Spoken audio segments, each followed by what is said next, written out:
Thank you, President Noble, Vice President Haupt, esteemed faculty, and Ms. Booth and members of the Board of Trustees. Congratulations, graduates, for making it to this day, and if you were out late celebrating last night, for making it on time to the ceremony. I am honored to receive a Doctorate of Humane Letters and to serve as commencement speaker for the 171st graduating class of Denison University, a class which we have heard has earned many distinctions. You have been NCAA Division III champions and recognized for excellence in academics and art. You have enriched your communities by coaching, mentoring, or tutoring at the Granville and Newark schools. You have volunteered at the Newark Battered Women's Shelter and raised funds for the Licking County Food Pantry. You knocked Relay for Life out of the park and donated thousands of hours of your time and energy for others. Your class embodies the words of Marian Wright Edelman, founder of the Children's Defense Fund, who said, "Education is for improving the lives of others and leaving your community and world better than you found it." To speak before such an accomplished class makes me incredibly proud that I too am the product of a Denison education, which gave me the solid foundation necessary for all that came after. In the next few minutes, I'm going to share the ways I have tried to make the best use of my Denison education and some lessons learned along the way. As you have already heard, my work has been focused on patient care and research in the field of pediatric HIV and AIDS. While we've made tremendous progress in controlling the disease in the US, in low-resource countries in Africa, Asia, and South America, 1,000 babies are born with HIV every day, and half of these infants will die before their second birthday unless treatment is made available. As a result, most of my research is now focused internationally, and there is indeed still much work to be done. My other passion has been medical education. Training competent and compassionate physicians is arguably one of the most important contributing factors to quality health care. I love that medical students and young physicians are virtual sponges, seeking and soaking up new knowledge with a continuous stream of questions that makes me re-examine concepts I thought I had mastered long ago. Seeing a student progress to becoming an accomplished physician is the greatest reward for both student and teacher. So if I may take the liberty to speak on behalf of your professors, thank you, graduates, for keeping us energized and fulfilled. Now on to the lessons I have learned. First, spend your life doing what you love. Your Denison education has prepared you to navigate the challenges of the workplace, but you will spend more time in your job in the next 40 years than sleeping, eating, playing, exercising, or really anything else. So the onus is on you to find something you enjoy.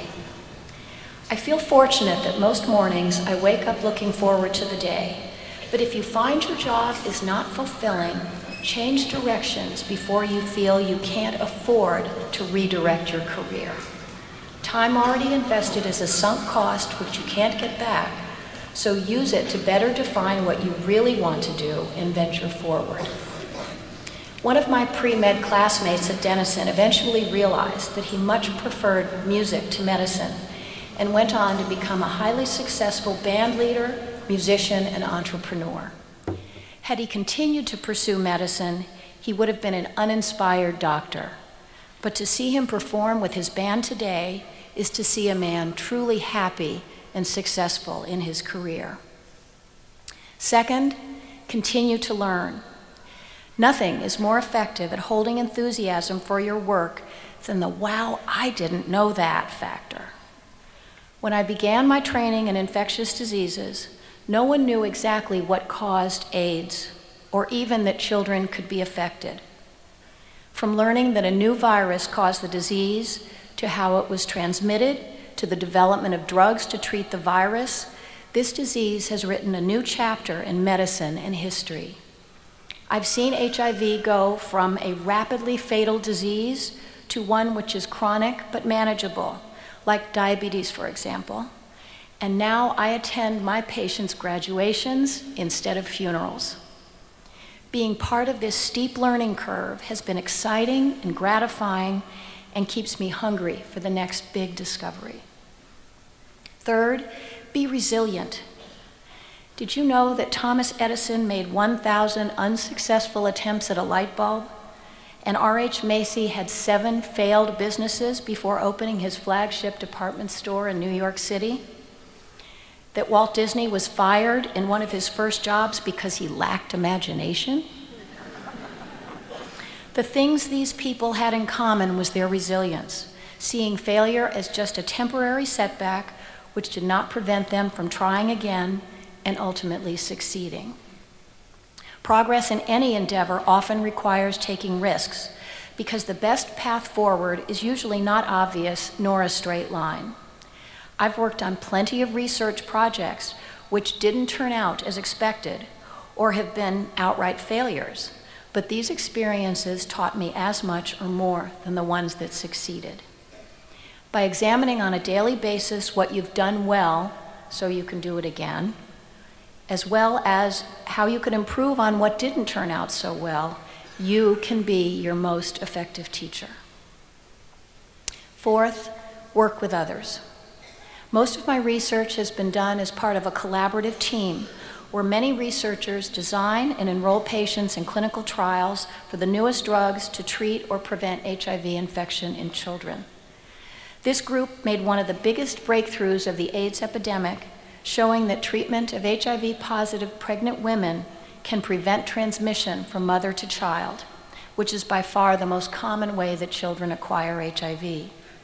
Further studies have now reduced the risk of HIV transmission to infants in the developed world to less than 1%. The impact of this work is evident, where in the early 90s, 50 new HIV-infected infants were diagnosed each year in my clinic alone. And now, today, there are fewer than 50 infected infants diagnosed each year in the entire United States. But this incredible progress, very exciting. But this incredible progress was only possible because researchers worked together, pooling results from many different clinics across the country rather than pursuing individual research for their personal advancement. Fifth, be an advocate for those without a voice.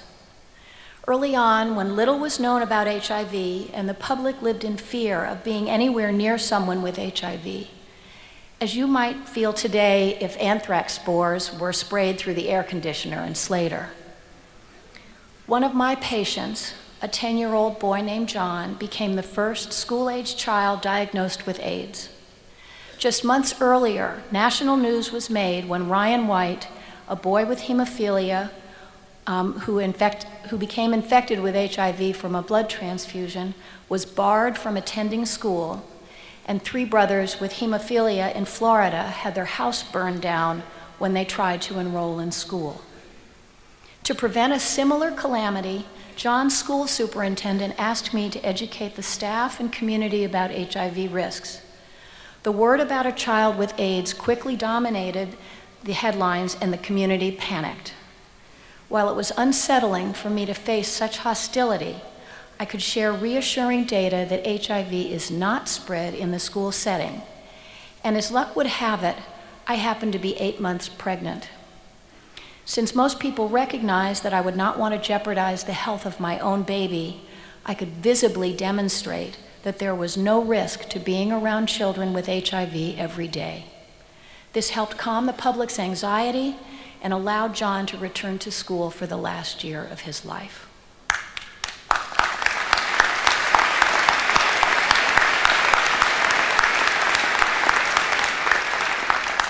Sixth, find some way to give back to the world you live in.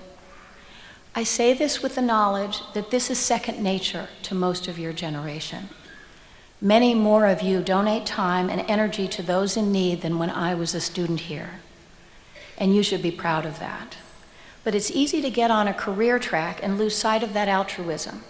So even if you choose a demanding job which doesn't inherently change the world, I encourage you to find something to do outside of work to improve the lot of the less fortunate among us. Do not lose sight of the fact that even small contributions add up to big changes in the aggregate. In the past several years, I've had the opportunity to work with physicians and clinics across Africa, updating them on the latest information on HIV and the treatment and the prevention of HIV. But it's a humbling experience to see the clinic waiting room bursting at the seams day after day, with patients covering every conceivable space, including the floor. In hospitals, multiple beds are wedged into each room with 2 to 3 children per bed and each child's parent sleeping on or under the bed. Through the congestion, the clinic staff steadfastly work their way through the volume of patients, treating as many as possible. At the end of each day, patients who had not been seen are asked to return the next morning to begin the long wait again.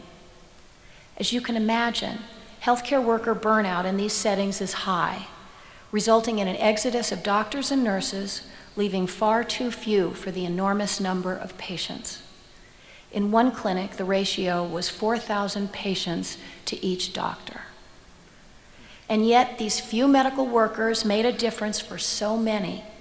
Children who had started treatment would bound into the clinic, feeling well for the first time in months.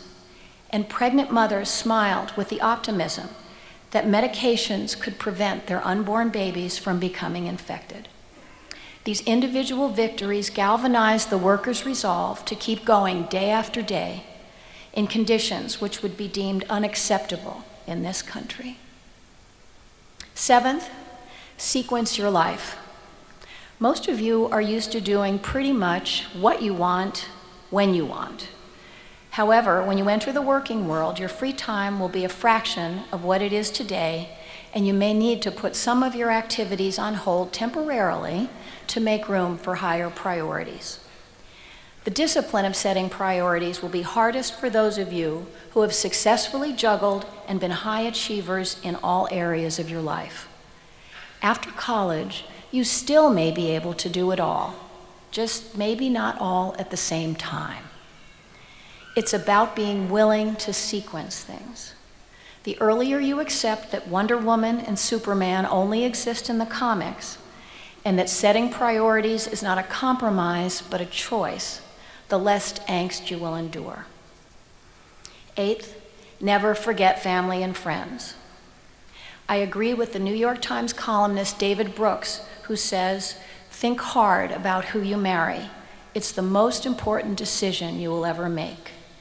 So if or when you decide to spend your life with one person, choose your partner wisely and make sure you each have fulfillment in your lives and that one person doesn't get all the goodies.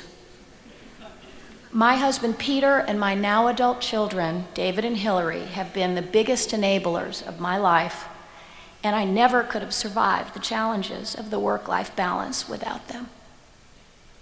Mary Schmeek, the Pulitzer Prize-winning columnist of the Chicago Tribune, said, "Understand that friends come and go, but with a precious few you should hold on. Work hard to bridge the gaps in geography and lifestyle, because the older you get, the more you need the people who knew you when you were young." My dearest friends are from Denison, and our group has continued to gather every few years since graduating over 35 years ago. It takes some effort because most of us are widely scattered, but it's well worth it. One of my Denison roommates' family and mine have become one big extended family, and I'm happy they are in the audience today with their graduating senior. And please don't forget who got you here. My parents, and undoubtedly your parents, sacrificed much to send us to Denison, and they will be the ones to help when you face the inevitable challenges that life throws at you. Keep in touch with them regularly. There will come a time when that won't be possible, so take the opportunity while you can to let them know they're appreciated. In closing, I'm counting on you graduates to address and solve the problems that my generation has not yet figured out. Today, you begin the next chapter of your life. For many of you, perhaps for the first time, you will be fully in charge of what lies ahead. Do what you love, be resilient, find a way to give back, and most importantly, enjoy your life after Denison and make it count. Thank you.